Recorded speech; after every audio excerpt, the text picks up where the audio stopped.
అందరికీ నమస్కారం. Indian money Telugu ఛానల్కి మీ అందరికీ స్వాగతం సుస్వాగతం. నేను మీ కౌశిక్. నేను ఎప్పుడూ చెప్తుంటా, మనకొచ్చే శాలరీలో కావచ్చు లేదా మంత్లీ ఇన్కంలో కావచ్చు మినిమం 30% అన్నా సేవ్ చేసి మిగిలిన 70% ఆఫ్ ది అమౌంట్తో ఆ మంత్ని స్పెండ్ చేయాలని నేను చెప్తూ ఉంటా. ఈ రకంగా చేసినట్లయితే మనం చాలా డబ్బుని సేవ్ చేసుకోగలం. కొందరు ఏంటంటే సేవ్ చేసుకోలేకపోతున్నారు, ఎందుకంటే దానికి వేరియస్ రీజన్స్ ఉండొచ్చు. ఒకటి, శాలరీ తక్కువ ఉండడమో లేదా ఖర్చులు అనేవి ఎక్కువ ఉండడమో. మూడోది వచ్చేసి అసలు ఇంటెన్షనే లేకపోవడము. కొందరు అంటూ ఉంటారు, సార్ 30%, అది కూడా శాలరీ వచ్చిన వెంటనే సేవ్ చేయాలా, మా వల్ల కాదు సార్ అంటూ ఉంటారు. దానికి కారణం 30% అండ్ వెంటనే సేవ్ చేయడం. సో అలాంటి వాళ్ళకి, అంటే ఎవరైతే ఈ కారణాల చేత సేవ్ చేసుకోలేకపోతున్నారో అలాంటి వాళ్ళకి కొన్ని అద్భుతమైన యూనిక్ ట్రిక్స్ని తెలియజేయబోతున్నా. ఈ ట్రిక్స్ని కనుక ఫాలో అయినట్లయితే చాలా ఎక్కువ అమౌంట్ని సేవ్ చేసుకోగలం. సో దీనిలో భాగంగా ఒకేసారి 30% ఆఫ్ ది అమౌంట్ని సేవ్ చేయాల్సిన అవసరం లేదు, కొంచెం కొంచెంగా సేవ్ చేస్తాం.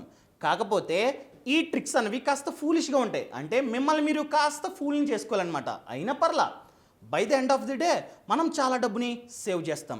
ఆ ట్రిక్స్ ఏంటో తెలియాలంటే ఈ వీడియోని లాస్ట్ వరకు చూడండి. అంతేకాకుండా ఇంతవరకు మీరు మా ఛానల్ని సబ్స్క్రైబ్ చేసుకోకపోతే ఇప్పుడే సబ్స్క్రైబ్ చేసుకోండి. ఫస్ట్ వన్ ఏంటంటే, మీకు మీరు శాలరీని ఇచ్చుకోవాలన్నమాట.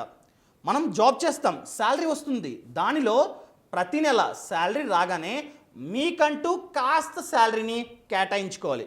కాస్త ఫులిష్గా ఉంది కదా, అయినా పర్లా, మినిమంలో మినిమం 5% మీకు మీరు గిఫ్ట్ రూపంలో ఇచ్చుకోవాలన్నమాట. అలా ఇచ్చుకున్న డబ్బుని ఏం చేయాలంటే సెపరేట్గా ఒక సేవింగ్స్ ఖాతాని ఓపెన్ చేసుకోండి, సేవింగ్స్ బ్యాంక్ అకౌంట్ని ఓపెన్ చేసుకోండి. ఆ సేవింగ్స్ బ్యాంక్ అకౌంట్కి ఏటీఎం ఉండకూడదు, అదేవిధంగా ఇంటర్నెట్ బ్యాంకింగ్ కూడా ఉండకూడదు. దానికి జస్ట్ చెక్ బుక్ని పెట్టుకోండి అంతే. ఎప్పుడన్నా అవసరం వస్తే వెంటనే విత్డ్రా చేసుకునేటట్టు. ఈ రకంగా మంత్లీ మీకు వచ్చే శాలరీలో మళ్ళీ సబ్ డివిజన్ ఒక 5%, 10%, 20% మీ ఓపిక, మినిమంలో మినిమం 5% అన్నా మీకు కేటాయించుకొని ఆ డబ్బుని సేవింగ్స్ ఖాతాలో దాచిపెట్టుకోండి. మీరు ఫిక్స్ అయిపోవాలి, నాకు ఎంతైతే శాలరీ వస్తుందో దానిలో 5% నాకు సెపరేట్గా శాలరీ మళ్ళీ అని చెప్పి ఫిక్స్ అయిపోవాలన్నమాట. సో ఈ రకంగా ప్లాన్ చేసుకున్నట్లయితే చాలా డబ్బుని సేవ్ చేసుకుంటారు. అండ్ నెక్స్ట్ వన్ ఏంటంటే టిప్స్. మనం ఎక్కడికైనా రెస్టారెంట్కి వెళ్తే టిప్ ఇస్తాం, ఒక 50 రూపాయలు, 100 రూపాయలు, 10 రూపాయలు టిప్ ఇస్తూ ఉంటాం. ఆ రకంగానే మీకు మీరు టిప్స్ ఇచ్చుకోవాలన్నమాట. వేరే వాళ్ళకి ఇస్తున్నాం, మీకు మీరు ఇచ్చుకోలేరా? ఏ రకంగా అంటే, ఫర్ ఎగ్జాంపుల్ మీరు ఏదైనా స్పెండింగ్ చేస్తున్నారనుకోండి, 1000 రూపాయలకి 5%, అంటే మీరు ఎంతైతే ఖర్చు పెడుతున్నారో దానిలో 5% మీకు మీరు టిప్ ఇచ్చుకోండి. 1000 రూపాయలకి 5% అంటే ఎంత? 1000 రూపాయలకి 50 రూపాయలు. 50 రూపాయలు మీరు కోసం మీరు టిప్ ఇచ్చుకోలేరా? ఫర్ ఎగ్జాంపుల్ మీరు 5000 ఖర్చు పెట్టారనుకోండి, 250 రూపాయలు మీకు మీరు టిప్ ఇచ్చుకోండి. ఆ టిప్ని మనం ఎక్కడ దాచుకోవాలంటే, ఆల్రెడీ చెప్పాను కదా సెపరేట్గా సేవింగ్స్ ఖాతా అని చెప్పి, ఆ బ్యాంక్ అకౌంట్లోనే వేస్తుండండి. ఈ రకంగా చేసినట్లయితే మీరు ఎన్నిసార్లు ఖర్చు పెడతారో అంత డబ్బు మీ బ్యాంక్ అకౌంట్లో యాడ్ అవుతుంటుంది. చూడండి ఎంత బాగుందో. సో మీరు ఫిక్స్ అయిపోవాలన్నమాట. నేను బయటికి వెళ్ళా 1000 రూపాయలు షాపింగ్ చేసా అంటే 1000 రూపాయలు 5% అంటే 50 రూపాయలు ఖచ్చితంగా సేవింగ్స్ ఖాతాలో వేయాలి. 5000 చేశారు, అలాంటప్పుడు 250. ఈ రకంగా చాలా డబ్బు అనేది సేవ్ చేసుకోవచ్చు. మీరు నన్ను అడగొచ్చు, ఎందుకు సేవింగ్స్ అకౌంట్లోనే దాచిపెట్టుకోమంటున్నారని. మీ ఇష్టం అది. మీకు కావాలంటే సేవింగ్స్ అకౌంట్లో దాచిపెట్టుకొని అది బాగా గ్రో అయిన తర్వాత ఎఫ్డి చేసుకోవచ్చు, లేదా ఏదన్నా మీకు గోల్స్ ఉంటాయి కదా, కారు కొనుక్కోవాలి, ఇల్లు కొనుక్కోవాలని, అలాంటి వాటికి యూజ్ చేసుకోవచ్చు. లేకపోతే ఆర్డీ చేసుకోండి, లేదా మ్యూచువల్ ఫండ్స్ ఎస్ఐపి చేసుకోండి. ఇన్ కేస్ మీరు సేవింగ్స్ ఖాతాలో దాచిపెట్టుకుంటున్నట్లయితే వడ్డీని గమనించండి. కొన్ని బ్యాంక్స్ ఏంటంటే 5%, 6% వరకు వడ్డీని ఆఫర్ చేస్తున్నాయి సేవింగ్స్ ఖాతాపై. కొన్ని బ్యాంక్స్ అయితే 4%, 3% ఈ రకంగా ఆఫర్ చేస్తున్నాయి. ఎక్కడైతే వడ్డీ ఎక్కువ వస్తుందో అక్కడే సేవింగ్స్ ఖాతాని ఓపెన్ చేసుకోవడం చాలా చాలా ముఖ్యం. అండ్ నెక్స్ట్ వన్ ఏంటంటే, ప్రతి సంవత్సరం మనకి హైక్ వస్తూ ఉంటుంది. అది మేబీ 10,000 కావచ్చు, 2,000 కావచ్చు, లేదా 50,000 కావచ్చు, depends upon your salary. So hike వచ్చిన విషయాన్ని మర్చిపోవడం అంటే తీసుకోకపోవడం కాదు, తీసుకోండి. ఎంతైతే ఎక్స్ట్రా అమౌంట్ హైక్ వచ్చిందో ఆ ఎక్స్ట్రా అమౌంట్ని సేవ్ చేసుకోండి. ఎందుకంటే మనకి ఇప్పటివరకు ఎంతైతే శాలరీ వచ్చిందో దానికి మన మైండ్ అనేది అడ్జస్ట్ అయిపోయింది. అంటే ఆ అమౌంట్లోనే స్పెండ్ చేయడం, ఆ అమౌంట్లోనే సేవింగ్ చేయడం, ఈ రకంగా చేస్తున్నాం. సో బోనస్ వచ్చిన అమౌంట్ని ఏం చేయాలి మనం?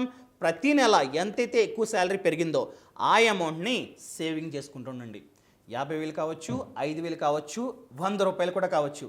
ఈ రకంగా చేసినట్లయితే చాలా అమౌంట్ని మనం సేవ్ చేస్తాం. మన మైండ్ అనేది అలవాటు పడిపోయింది కాబట్టి మనకేమీ పెద్దగా డిఫరెన్స్ అనిపించదు.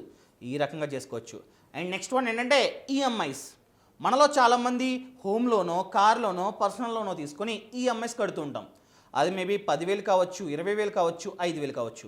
వన్స్ ఆ లోన్ కంప్లీట్ అవ్వగానే ఆ యొక్క ఈఎంఐస్ని కట్టడం మానేయకండి, కడుతూ ఉండండి. ఎవరికి కట్టాలి? ఆల్రెడీ లోన్ అన్నది కంప్లీట్ అయిపోయింది కాబట్టి ఎవరికి కట్టాలి? మీ యొక్క సేవింగ్స్ ఖాతాకి కట్టాలన్నమాట. ఈ రకంగా ఎంతైతే ఈఎంఐ ఇంతకు ముందు కడుతూ ఉన్నారో ఆ డబ్బుని సేవింగ్స్ ఖాతాలో వేసుకుంటుండండి. మిమ్మల్ని మీరు ఫూల్ చేసుకోండి, అంతే, సింపుల్. సో ప్రతి ఒక్కటి చేయగలం, అది కంప్లీట్గా మన యొక్క మైండ్ మీద డిపెండ్ అయి ఉంటుంది. సేవ్ చేసుకోవాలి, నేను ఎలాగైనా సేవ్ చేసుకోవాలన్న ఇంటెన్షన్ మీకుంటే ఎలాగైనా సేవ్ చేసుకోవచ్చు. చేసుకోకూడదు, నా వల్ల కాదనుకుంటే చేసుకోలేరు, అంతే కదా. ఎందుకంటే ఇన్ని రోజులు మీరు ఈఎంఐ కడుతూ ఉన్నారు కాబట్టి మీరు అడ్జస్ట్ అయ్యారు ఆ శాలరీకి, ఆ అమౌంట్ని మీరు అలవర్చుకున్నారు. సో ఇప్పటి వరకు ఎంతైతే ఈఎంఐ కడుతున్నారో ఆ ఈఎంఐ అవ్వలేదు, నేను కడుతూ ఉన్నా అన్న మైండ్ సెట్ మీకు ఉన్నట్లయితే ఖచ్చితంగా ఆ అమౌంట్ అనేది సేవింగ్ అవుతుందన్నమాట. ఈ రకంగా బ్యాంక్ ఖాతాలో వేసుకుంటుండండి. కొందరికి గోల్స్ ఉంటాయి, కారు కొనుక్కోవాలనుకుంటూ ఉంటారు. అలాంటప్పుడు ఆ సేవింగ్స్ ఖాతాలో ఎంతైతే డబ్బు ఉందో దానిని కారు కొనుక్కోవడానికి యూజ్ చేసుకోవచ్చు. నేను ఎప్పుడు చెప్తూ ఉంటా, ఎమర్జెన్సీ ఫండ్ అన్నది చాలా ఇంపార్టెంట్. ఫ్యూచర్లో ఏమవుద్దో ఎలా ఉంటుందో మన సిచ్యువేషన్ ఎవ్వరికీ తెలియదు. ఖచ్చితంగా మనం ఎమర్జెన్సీ ఫండ్ని క్రియేట్ చేసుకొని ఒక సేవింగ్స్ ఖాతాలో దాచిపెట్టుకోవాలి అని చెప్తుంటా. సో ఇలా సేవ్ చేసుకునే అమౌంట్ అనేది ఎమర్జెన్సీ ఫండ్ రూపంలో కూడా ఉపయోగపడుతుంది. ఇన్ కేస్ ఎమర్జెన్సీ ఫండ్ కన్నా ఎక్కువ అమౌంట్ ఉన్నట్లయితే కారు కొనుక్కోండి, లేకపోతే అలా సేవ్ చేసుకొని ఇన్ కేస్ మీకు ఏదైనా సొంత ఇల్లు ఉండాలన్న కోరిక ఉన్నట్లయితే డౌన్ పేమెంట్ కట్టుకొని మిగతా అమౌంట్ని లోన్ రూపంలో తీసుకోండి, అంతే కదా. ఫర్ ఎగ్జాంపుల్ మీరు 10 లక్షల విలువ గల ఇంటిని కొనుక్కుంటున్నారు, 10 లక్షలు లోన్ కావాలి. అలాంటప్పుడు మీ దగ్గర ఆల్రెడీ 5 లక్షలు ఈ రకంగా సేవింగ్ ఉన్నట్లయితే ఆ 5 లక్షలు తీసుకెళ్ళి డౌన్ పేమెంట్ కట్టండి, మిగతా 5 లక్షలకి లోన్ తీసుకోండి, తక్కువ ఈఎంఐ ఉంటుంది, అవునా. పెద్దగా మీరు ఫేస్ చేయాల్సిన ప్రాబ్లమ్స్ ఉండవు. ఈ రకంగా చేసుకున్నా కూడా మనం చాలా డబ్బుని సేవ్ చేసుకుంటాం. లేకపోతే మంత్లీ హైక్ వచ్చింది కదా, ఆ అమౌంట్ని ఫర్ ఎగ్జాంపుల్ 10,000 హైక్ వచ్చినట్లయితే ఆ 10,000ని ఎస్ఐపి పెట్టుకోండి, మంచి మ్యూచువల్ ఫండ్స్ని సెలెక్ట్ చేసుకొని సేవింగ్, చాలా డబ్బు రిటర్న్ రూపంలో కూడా వస్తూ ఉంటుంది. ఈ రకంగా ప్లాన్ చేసుకున్నట్లయితే చాలా డబ్బుని మనం సేవ్ చేసుకోగలం. ప్రతి ఒక్కటి పాసిబుల్లే, ఇంపాసిబుల్ అంటూ ఏం లేదు. కానీ దాని ప్రకారం మనం ప్లానింగ్లో ఉండడం చాలా చాలా ముఖ్యం.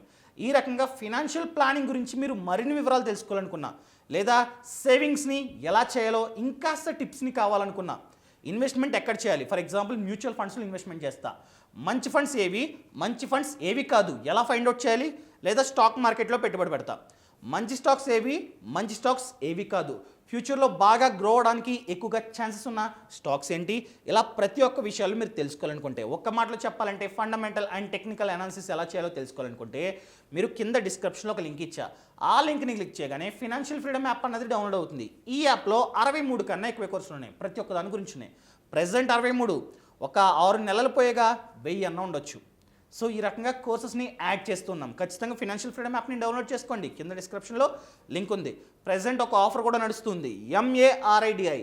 ఈ ప్రోమో కోడ్ని కనుక ఎంటర్ చేసినట్లయితే మీకు 2,000 రూపాయలు డిస్కౌంట్ వస్తుందన్నమాట. సో ప్రతి ఒక్క కోర్స్కి ఒకే సబ్స్క్రిప్షన్, మీరు ఎన్ని కోర్సులు ఉన్నా చూడండి ఒకే సబ్స్క్రిప్షన్. ఖచ్చితంగా యాప్ని డౌన్లోడ్ చేసుకోండి, ఈ MARIDI మరిడి.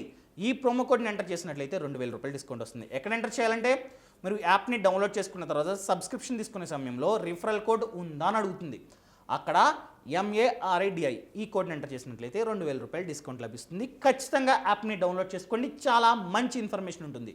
ఇలాంటి మంచి వీడియోలతో రేపు మీ ముందుకు వస్తాను. అంతవరకు ఇట్లు మీ Kaushik. Thank you so much, thanks for watching. జై హింద్.